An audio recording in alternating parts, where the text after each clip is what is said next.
স্বাগত ডিবিসির নির্বাচিত সংবাদে। দিনের গুরুত্বপূর্ণ সংবাদ, পাশাপাশি বিশেষ প্রতিবেদন, আর সেই সাথে থাকছে কিছু সংবাদের পরিপ্রেক্ষিতে বিশেষজ্ঞ মতামত। সাথে আছি সোনিয়া আফরিন ঈশিতা।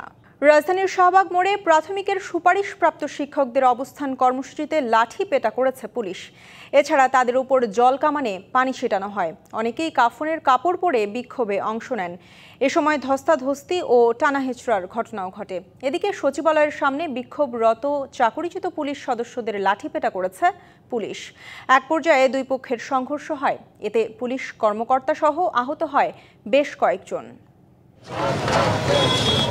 দ্রুত নিয়োগের দাবিতে বৃহস্পতিবার অষ্টম দিনের মতো শাহবাগ মোড় অবরোধ করে বিক্ষোভ শুরু করেন প্রাথমিক বিদ্যালয়ে সহকারী শিক্ষক হিসেবে সুপারিশপ্রাপ্তরা। দুপুর 1:30টার দিকে শতাধিক শিক্ষক সড়কে নেমে বিক্ষোভ শুরু করেন। এতে অনেকেই কাফনের কাপড় গায়ে যোগ দেন। একই সময়ে পাশে অবস্থান করে আইনশৃঙ্খলা বাহিনী। দুপুর 2টার পর বিক্ষোভকারীদের শাহবাগ মোড় থেকে সরিয়ে দেওয়ার চেষ্টা করে পুলিশ। এ সময় জলকামান থেকে তাদের ওপর পানি ছিটানো হয়।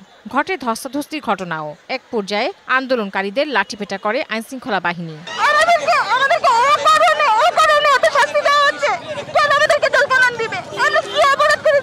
আমাদের কালকে আমরা অধিদপ্তরে গেছি, আমাদের ডিজি স্যার আমাদের তেমন কোনো আশার বাণী দেয় না। পুলিশের তৎপরতায় পরে শাহবাগ মোড় থেকে পিছু হটতে বাধ্য হয় বিক্ষোভকারীরা। এরপর তারা জাতীয় জাদুঘরের সামনে অবস্থান নেয়। বিক্ষোভকারীরা বলছেন, নিয়োগ না হওয়া পর্যন্ত আন্দোলন চালিয়ে যাবেন তারা। তারা আমাদের সচিবালয়ে ডেকে বলতেছেন তারা মিডিয়ার সামনে কেন আসতেছেন না, কেন আমাদের মিডিয়ার সামনে আশ্বাস দিচ্ছেন না, কেন এই লুকোচুরি? 6531 জনের ন্যায্য দাবি, এটা আমাদের অধিকার। এদিকে দুপুর 12টার দিকে চাকরি ফিরিয়ে দেওয়ার দাবিতে প্রেস ক্লাবের সামনে জড়ো হয় নানা অভিযোগে চাকরিচ্যুত পুলিশ সদস্যরা। পরে বিক্ষোভ মিছিল নিয়ে সচিবালয়ের সামনে অবস্থান নিতে চাইলে তাদের সরিয়ে দেওয়ার চেষ্টা করে পুলিশ। এক পর্যায়ে শুরু হয় সংঘর্ষ। এ সময় রমনা জোনের ডিসি সহ আহত হয় কয়েকজন। পরে আটক করা হয় আন্দোলনরত 5 জনকে। Tahsina Jessy, DBC news, Dhaka. রাজধানীর শাহবাগ মোড়ে প্রাথমিকের সুপারিশপ্রাপ্ত শিক্ষকদের অবস্থান কর্মসূচিতে লাঠিপেটা করেছে পুলিশ। এছাড়া তাদের উপর জল কামানে পানি ছিটানো হয়। এ বিষয়ে আরও বিস্তারিত জানতে আমাদের সাথে শাহবাগ থেকে যুক্ত হয়েছেন সহকর্মী ইকবাল অনেক। আমরা প্রতিবেদনেই দেখছিলাম যে আসলে প্রাথমিকের সুপারিশপ্রাপ্ত শিক্ষকদের অবস্থান কর্মসূচিতে পুলিশ লাঠিপেটা করেছে, তাদের উপরে জলকামানে পানি ছেটানো হয়েছে। শুরুতে তো আসলে আন্দোলনটা শান্তিপূর্ণই ছিল, কেন আসলে তাদের সড়ক অবরোধ করতে হয়েছিল?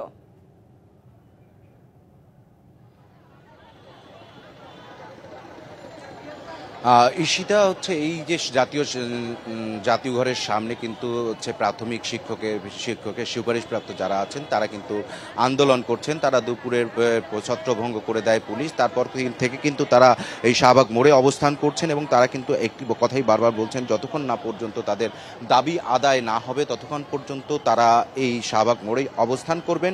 এবং তারা কিন্তু কিছুক্ষণ আগে একটি সংবাদ সম্মেলন করেছেন, সেখানে তারা জানিয়েছেন যে তাদের দাবি আদায় না হওয়া পর্যন্ত তারা এই শাহবাগ মোড়ে শান্তিপূর্ণভাবে অবস্থান করবেন। এবং তাদেরকে আজকে দুপুরের দিকে যে তাদের উপর হামলা হয়েছে, তাদের নারী সহকর্মী যারা আছেন তারা আহত হয়েছেন এবং তার প্রেক্ষিতে কিন্তু আগামী রোববার একটি সমাবেশের ডাক দিয়েছেন। এর আগ পর্যন্ত তারা কিন্তু এই শাহবাগের যে জাদুঘরের সামনে আছে সেখানে কিন্তু অবস্থান করবেন এবং তাদের যে একটা প্রহসনের রায় আছে সেটি বাতিল করা না হওয়া পর্যন্ত তাদের কিন্তু এই আন্দোলন চালিয়ে যাবেন। এবং তারা বলছেন যে তাদের ভাইরা, তাদের কিছু সহকর্মীকে গ্রেপ্তার করা হয়েছে, তাদেরকে 1 ঘন্টার মধ্যে ছেড়ে দেওয়ারও আলটিমেটাম দিয়েছেন এবং তাদের এই দাবি বাস্তবায়ন না হলে তারা কিন্তু রাজপথে আত্মহত্যা করবেন বলেও হুমকি দিয়েছেন।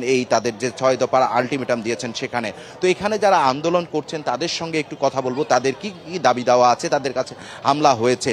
যে এই যে আপনারা আন্দোলন করছেন, আপনাদের দাবি দেওয়া রয়েছে, সেটির প্রেক্ষিতে আপনাদের উপর আজকে লাঠিচার্জ হয়েছে, তো আপনারা কি এখন ভাবছেন যে কি করবেন আপনারা? ধন্যবাদ আপনাকে। আপনারা জানেন বিগত 8 দিন ধরে আমরা এই রাজপথে শাহবাগের রাস্তায় আসছি, কিন্তু দুঃখের কথা হলো প্রশাসনের কাছ থেকে বা আমাদের উচ্চ মহল থেকে আমাদের এখনো কোনো প্রপার আশ্বাস, একবারে আস্থার সাথে যদি আমাদের কোনো আশ্বাস দিত তাহলে আমরা অবশ্যই ক্রিয়া করতাম, কিন্তু আমাদের এখন পর্যন্ত তারা কোনো আশ্বাস দেয় নাই।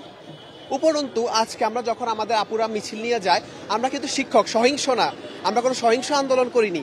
আমরা রাস্তায় নেমেছিলাম, রাস্তায় আমরা প্রোটেস্ট করতেছিলাম, সেখান থেকে আমাদের অনেকের উপর লাঠিচার্জ করেছে এবং অনেকে এখনো আমাদের প্রায় 8 থেকে 10 জনকে ধরে নিয়ে গিয়েছে। আপনারা সড়ক অবরোধ করতে গিয়েছিলেন, কি কারণে আপনারা সড়ক অবরোধ করতে গিয়েছিলেন? আমরা সড়ক অবরোধ করতে গিয়েছিলাম একটি কারণে, কারণ আমরা দেখছিলাম যে আসলে আপনারা মিডিয়া সবকিছু আমাদের উপরে দৃষ্টি রাখলেও উপরের মহল আমাদের নিয়ে কোনো চিন্তা ভাবনা করছে না। কেন? কারণ তাদের পক্ষ থেকে কোনো আশ্বাসের বাণী, তাদের পক্ষ নিয়ে আশার বাণী নিয়ে এখন পর্যন্ত কেউ আমাদের কাছে আসেনি। এবং আমরা বলছি আমাদের আপুরা খুবই ডেসপারেট, যেহেতু অনেক আপু আছে যাদের স্বামী মারা গিয়েছে, তারা অনেক কষ্টে লেখাপড়া করছে, তাদের স্বামী সন্তান সবকিছু নিয়ে লেখাপড়া করেছিল। ধন্যবাদ আপনাকে। ঈশিতা, শুনছিলেন যে এখানে যারা সড়ক অবরোধ করার চেষ্টা করেছিলেন তারা বলছিলেন যে তাদের সরকারের উচ্চ পর্যায় থেকে তাদের কাছে কোনো আশ্বাস না দেওয়ার কারণে তারা কিন্তু আজকে সড়ক অবরোধ করতে গিয়েছিলেন। সে সময় কিন্তু পুলিশি বাধায় তাদের কিন্তু নারী যে সহকর্মীরা রয়েছেন তারা আহত হয়েছেন এবং তাদের কয়েকজনকে কিন্তু গ্রেপ্তার করে নিয়ে যাওয়া হয়েছে। তাদেরকে এখন পর্যন্ত ছেড়ে দেওয়া হয়নি। তারা কিন্তু দাবি দূর করেছেন যে 1 ঘন্টার মধ্যে তাদের গ্রেপ্তারকৃত যারা রয়েছেন তাদেরকে যাতে ছেড়ে দেওয়া হয়, না দিলে তারা আন্দোলন চালিয়ে যাবেন। তো ঈশিতা, এই ছিল আমার কাছে শাহবাগ জাদুঘরের সামন থেকে যে সুপারিশপ্রাপ্ত প্রাথমিকের যে শিক্ষকরা রয়েছেন তাদের সবশেষ অবস্থা। পরবর্তী সংবাদে আমরা আবারও যুক্ত হব আপনার সঙ্গে পরবর্তী তাদের সবশেষ অবস্থা নিয়ে। ইকবাল, অনেক আপনাকে অসংখ্য ধন্যবাদ আমাদের বিস্তারিত জানানোর জন্য। জাতীয় নির্বাচনের আগে কোনোভাবেই স্থানীয় নির্বাচন চায় না বিএনপি। দলটি এও বলছে কোন দল নিষিদ্ধ হবে আর কোন দল নির্বাচনে অংশ নেবে তা নির্ধারণ করবে দেশের জনগণ। অন্যদিকে নির্বাচনের আগে ন্যূনতম সংস্কার চায় জামাতে ইসলামী। বৃহস্পতিবার সকালে গুলশানে বিএনপি চেয়ারপারসনের কার্যালয়ে দলের মহাসচিবের সাথে সৌজন্য সাক্ষাৎ করেন ঢাকায় নিযুক্ত British high commissioner James Goldman. সাক্ষাৎ শেষে পরে ব্রিফ করেন বিএনপি মহাসচিব। প্রশ্নের জবাবে তিনি বলেন, দ্রুত সময়ের মধ্যে জাতীয় নির্বাচন দিতে হবে। যত দ্রুত নির্বাচন হবে ততই আপনাদের রাজনীতি সহজ হবে, বাংলাদেশের মানুষ একটা স্থিতিশীল অবস্থার মধ্যে আসবে, বাংলাদেশের একটা স্থিতিশীলতা ফিরিয়ে নিয়ে আসা, অন্যদিকে একটা গভর্নেন্স চালু করা। ইলেক্টেড গভর্নমেন্ট না হলে এটাকে নিয়ন্ত্রণ করা খুব কঠিন। তো এখন তো একটা ভোটারের সিচুয়েশন চলছে। এদিকে এক যুগ পর নির্বাচন কমিশনের সঙ্গে বৈঠক করে বাংলাদেশ জামায়াতে ইসলামী। পরে সাংবাদিকদের সঙ্গে কথা বলেন দলের নেতা মিয়া গোলাম পরোয়ার। জানান, আনুপাতিক হারে নির্বাচন ব্যবস্থার পক্ষে তার দল। প্রপোর্শনাল রিপ্রেজেন্টেশন, পিআর, আনুপাতিক প্রতিনিধিত্ব হারে যে নির্বাচনের ব্যবস্থা আধুনিক গণতান্ত্রিক বিশ্বে প্রায় 60টির অধিক দেশে এটা প্রচলিত আছে। নির্বাচনকে কালো টাকা এবং পেশি শক্তি থেকে মুক্ত করে ফ্রি ফেয়ার একটা ইলেকশন এবং পার্লামেন্টকে যদি দক্ষ পার্লামেন্টারদের দ্বারা, আইন প্রণেতাদের দ্বারা পরিচালিত করতে হয়, তাহলে এই পদ্ধতিটাই বাংলাদেশের জন্য খুবই উপযোগী। এদিকে বিএনপি মহাসচিব বলেন, আনুপাতিক হারে নির্বাচন ব্যবস্থার পক্ষে নয় বিএনপি। জোরালোভাবে বিরোধী। আনুপাতিক হারে নির্বাচনের কোনো ব্যবস্থাকে আমরা সমর্থন করবো না, কারণ এখানকার মানুষ এটাতে অভ্যস্ত না। এগুলো তো আমরা সমস্ত রাজনৈতিক বিবেচনায় দেশকে আরো ভঙ্গুর অবস্থায় নিয়ে যাওয়ার একটা পরিকল্পনা ছাড়া কিছু নয়। দিন তারিখ বড় কিছু নয়, আগে সম্পূর্ণ সংস্কার করে নির্বাচন চায় জামায়াত। জনগণের আকাঙ্ক্ষাই হচ্ছে স্থানীয় সরকার নির্বাচনটা আগে হোক। আমরা কোনো দিন মাস ক্ষণ বেঁধে দিইনি। মাস আমাদের কাছে ফ্যাক্টর নয়। মাস হচ্ছে যে সংস্কারটা পূর্ণ করে ইলেকশন ফেয়ার হবে কিনা, সেটার জন্য যে মাস লাগে আমরা তার জন্য প্রস্তুত আছি। অন্যদিকে কোন দল নিষিদ্ধ হবে বা নির্বাচনে অংশ নিতে পারবে না সেটি জনগণের সিদ্ধান্ত বলে মনে করে বিএনপি। এই বিষয়গুলো তো আমরা আমাদের মতামত আগেই বলেছি। আপনারা জানেন যে আমরা বলেছি যে জনগণ সিদ্ধান্ত নেবে। সাব্বির রোজ, ডিবিসি নিউজ, ঢাকা।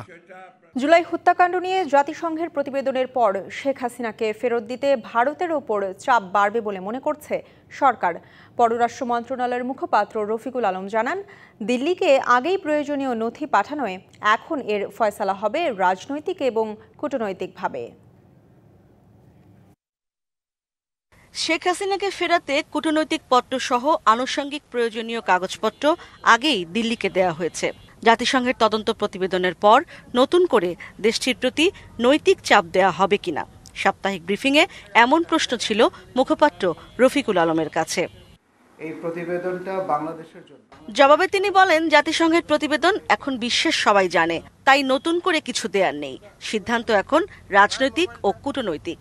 জাতিসংঘের এই প্রতিবেদনে ফ্যাক্ট ফাইন্ডিং টিমের কার্যপরিধি অনুযায়ী আলোচ্য সময়কালে সংঘটিত ঘটনার দায় নিরূপণ, কারণ অনুসন্ধান এবং ভবিষ্যতে পুনরাবৃত্তি রোধে সুপারিশমালা প্রদান করা হয়েছে। সাবেক প্রধানমন্ত্রী শেখ হাসিনাকে ফিরিয়ে আনার জন্য এক্সট্রাডিশন ট্রিটির অধীনে সংশ্লিষ্ট মন্ত্রণালয় থেকে প্রাপ্ত চুক্তিতে উল্লেখিত প্রয়োজনীয় ডকুমেন্টস ও তথ্যাদি ভারত সরকারকে প্রেরণ করা হয়েছে। জাতিসংঘের সুপারিশ সক্ষমতা অনুযায়ী ধীরে ধীরে সরকার বাস্তবায়ন করবে বলেও জানান পররাষ্ট্র মন্ত্রণালয়ের মুখপাত্র। এখানে যে সুপারিশগুলো আছে সেই সুপারিশগুলোর সাথে অনেক স্টেক হোল্ডার সম্পৃক্ত আছে।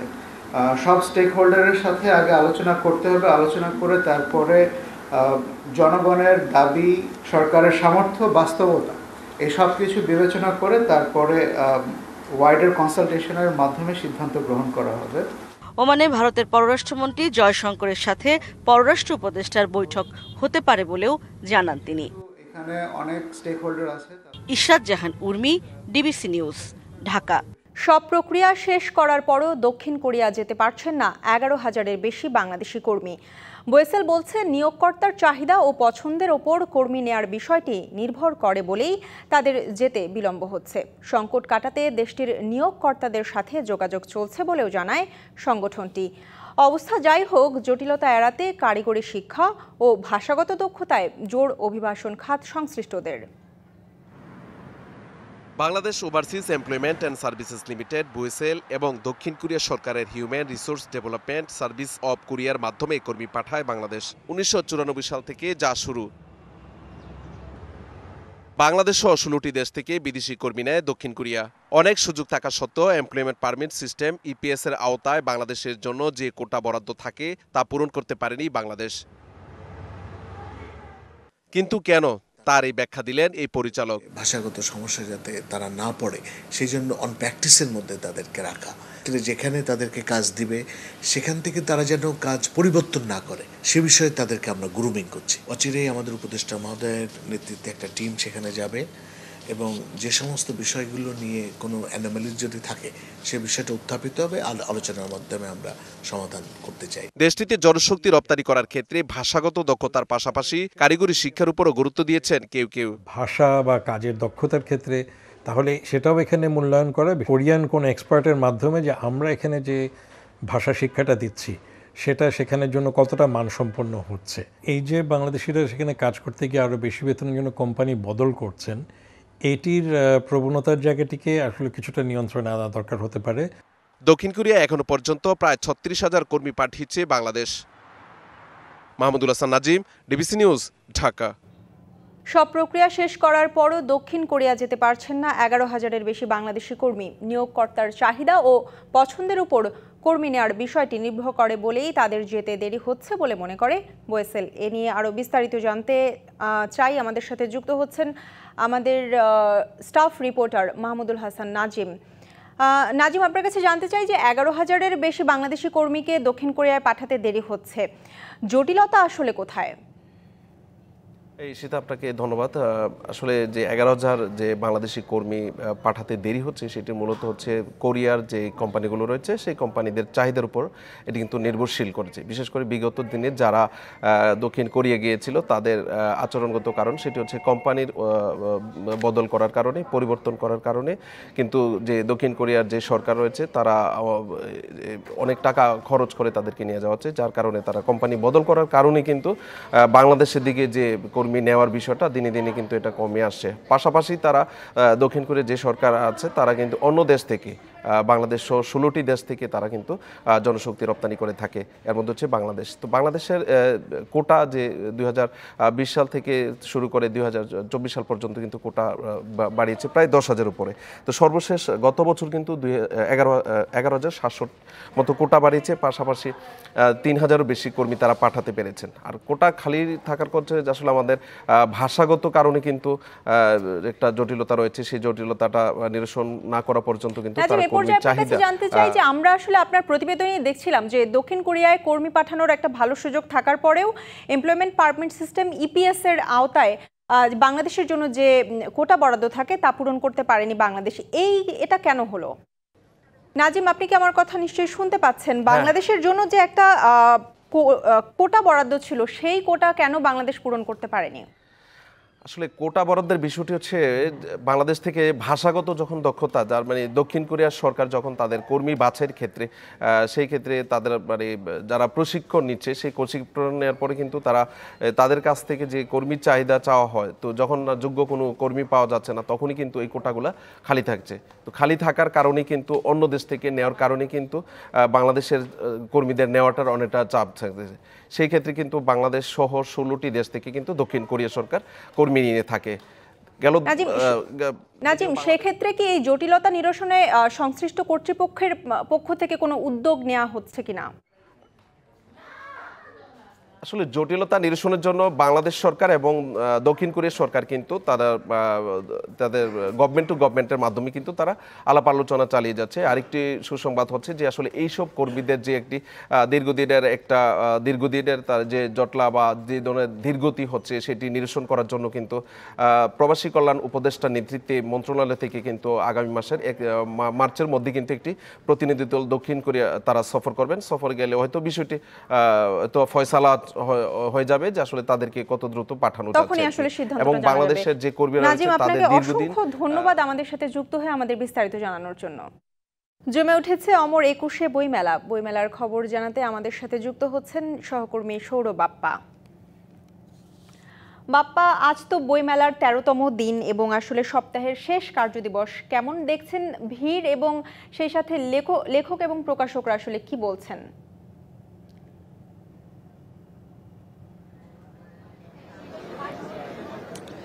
ঈশিতা, অমর ২১শে বইমেলার ১৩তম দিন আজকে আপনি বলছিলেন, এবং যেহেতু সপ্তাহের শেষ কর্মদিবস, গত বৃহস্পতিবারে কিন্তু আমরা একটা গণমানুষের বড় ঢল দেখতে পেয়েছিলাম। এই আজকে কিন্তু তুলনামূলক কিছু পাঠক এবং দর্শনার্থীদের ভিড় থাকলেও তুলনামূলকভাবে যতটুকু আশা করেছিল লেখক আর প্রকাশকরা সেই ক্ষেত্রে কিন্তু ভিড়টা কিছুটা কমেছে। অনেককেই এক্ষেত্রে বইমেলায় নিরাপত্তাহীনতা এবং গত সপ্তাহে ঘটে যাওয়া কিছু অনাকাঙ্ক্ষিত ঘটনাকে দায়ী করছেন, কিন্তু তারপরেও লেখক এবং প্রকাশকরা আশা রাখছেন যে এর পরে দিনগুলো থেকে, যেমন আগামীকাল ছুটির দিন, আগামীকাল থেকে জমে উঠবে এবারের বইমেলা এবং দর্শনার্থী এবং ক্রেতাদের বিশেষ করে সমাগম বাড়বে।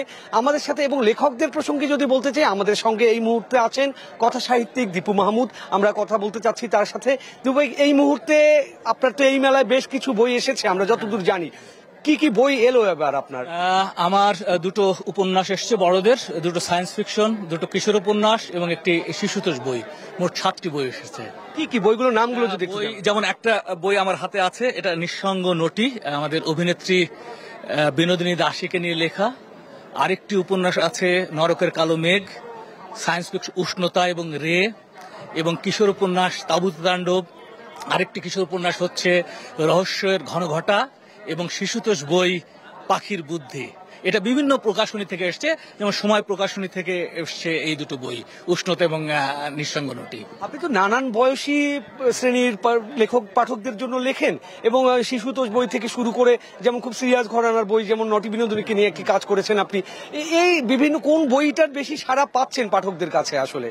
আচ্ছা, সেটা হচ্ছে আমি সব বয়সের পাঠকের জন্য লিখি এবং সব বয়সের পাঠকরা সমানভাবে সাড়া দেয়। যেমন শিশুরা তারা কিন্তু পাখির বুদ্ধিটাকে ভীষণভাবে নিচ্ছে, যারা সায়েন্স ফিকশনকে খুব ভালোবাসে তারা কিন্তু উষ্ণতাটাকে নিয়েছে, এবং এমনকি গত বছর যে ট্র্যাপডোর এসছে সেটাও নিচ্ছে। আবার যারা একটু সিরিয়াস বড়দের বই পড়তে চায় তারা যেমন নিঃসঙ্গ নটিটা নিচ্ছে। তবে নিঃসঙ্গ নটির একটি আলাদা মেজাজ এবার তৈরি হয়েছে, সেটা হচ্ছে যে যেহেতু একটি ইতিহাস আশ্রয়ী বই এবং 150 বছর একটা লড়াই ছিল, স্টার থিয়েটারের নাম হওয়ার কথা ছিল বিনোদিনী থিয়েটার।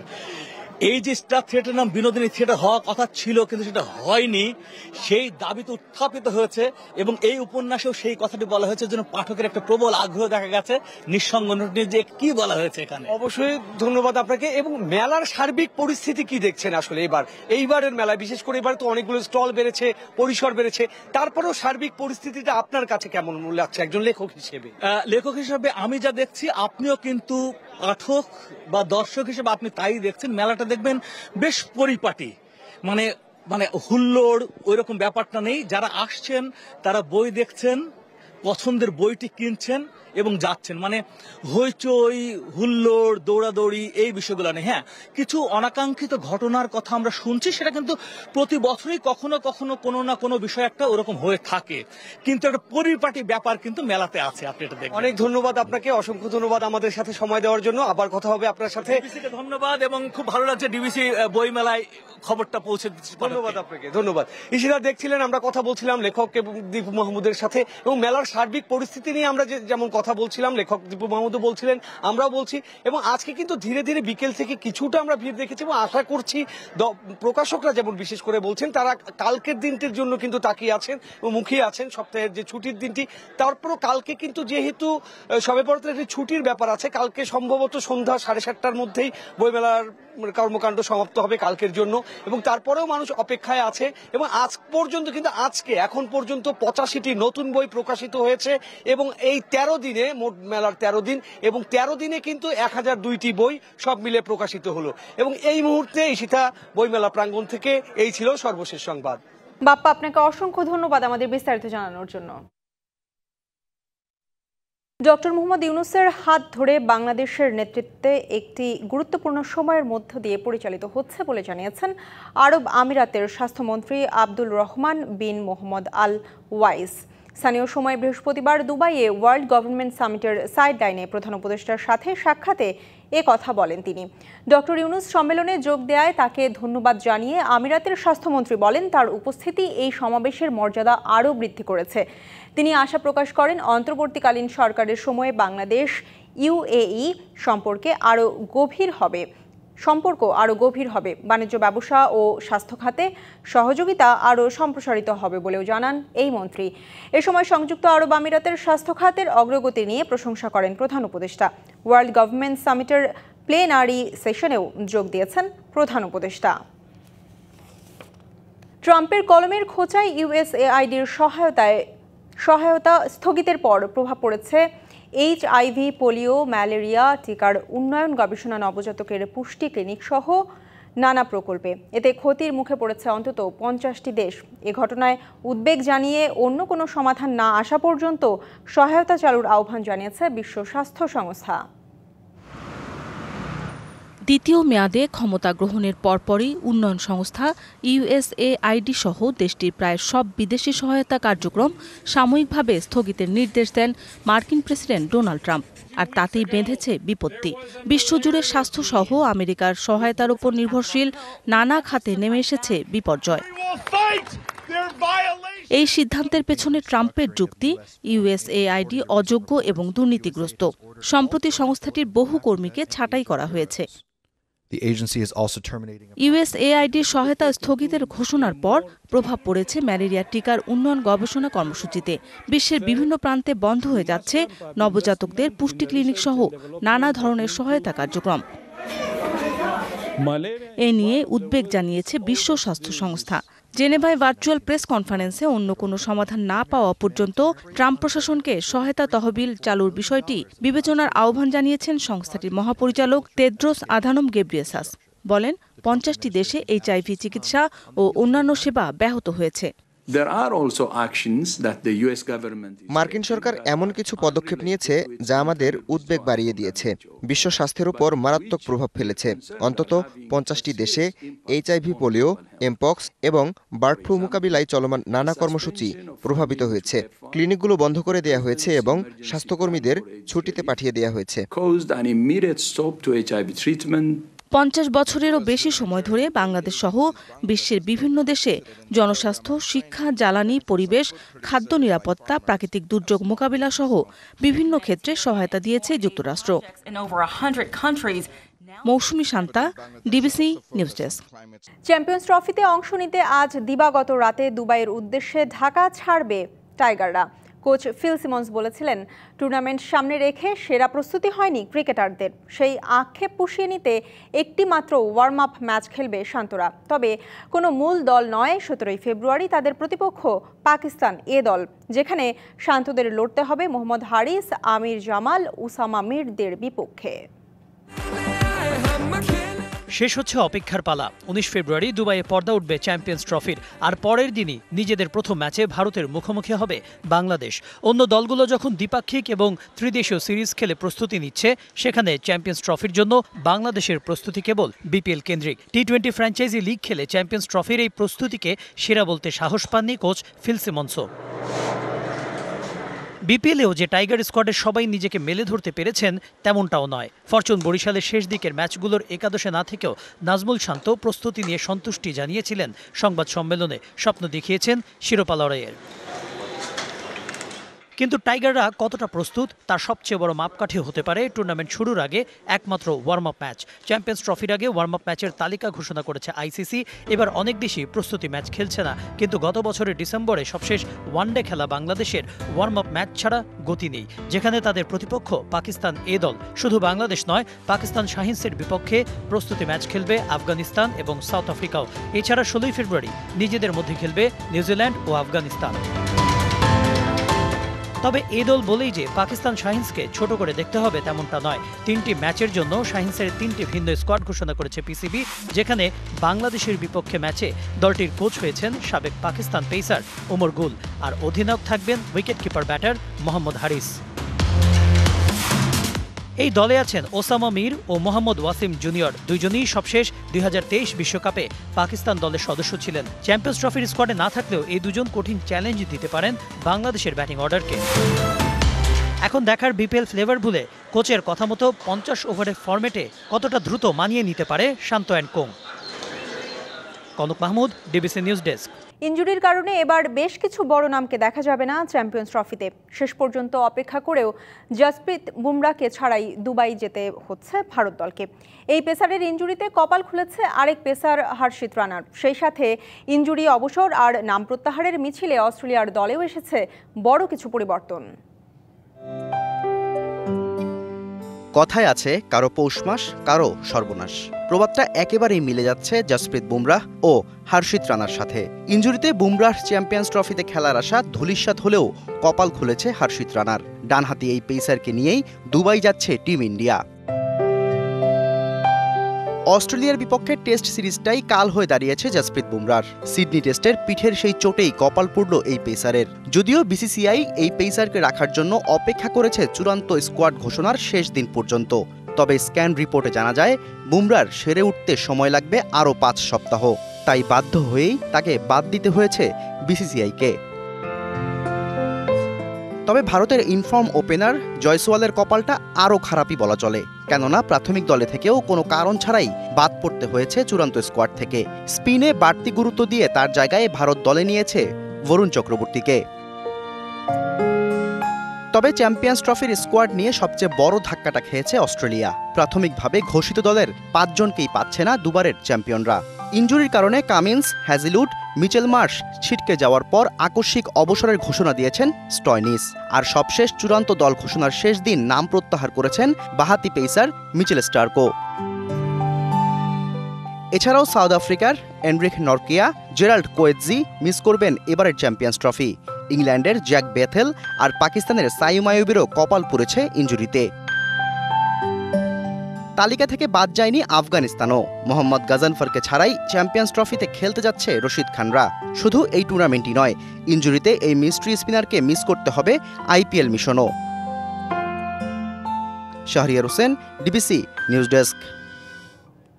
ডিবিসি নির্বাচিত সংবাদে এই ছিল এখনকার মতো। ডিবিসি নিউজের সংবাদগুলো পড়তে ভিজিট করুন dbcnews.tv আর ভিজিট করুন ডিবিসি নিউজের ফেসবুক পেজ এবং ইউটিউব চ্যানেল। ডিবিসির সঙ্গেই থাকুন।